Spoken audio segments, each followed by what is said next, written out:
the fitness is not only for astronauts during the space flight, but also for their life on Earth, and to maintain and prevent long-term problems, back pain and injuries. So that's why physical exercise is, we think, a very valuable tool, also for the astronauts, but for anybody else, of course.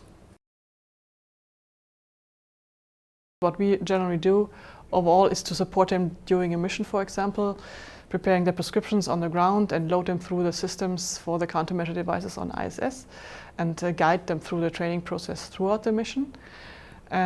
This needs to be prepared before the mission, so this is where we also interact with the crew member and prepare the protocols and make sure it's sufficiently individualized, that it's efficient and safe. And we also perform the post-flight reconditioning, which is happening on the first 21 days after return on a daily basis. So it's also a very active phase that we have with them in terms of training, to make sure they return to pre-flight baseline performance and fitness levels.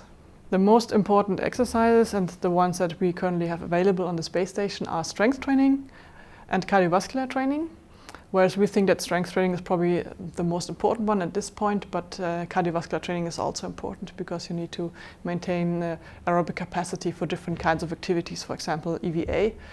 But the most important target is a healthy return to Earth. Yeah, we try to support and facilitate anything already on Earth that we can do to leave them off on a good basis, and then maintain their strength with our countermeasure program, but also designing future systems, maybe also involving a bit more crew autonomy, that help them to keep fit even if there's no direct contact to ground. So we have to find ways of giving them enough knowledge and skills, and this is what we are trying to do. So we just feed them with information. We did this specifically in the basic training, but along the way as well, and give them more tools, inputs, information that they can use on their own. But also every once in a while touching base with them remotely and still finding an individualized support program and training recommendations, or any kind of support that they can implement their training necessary from far away.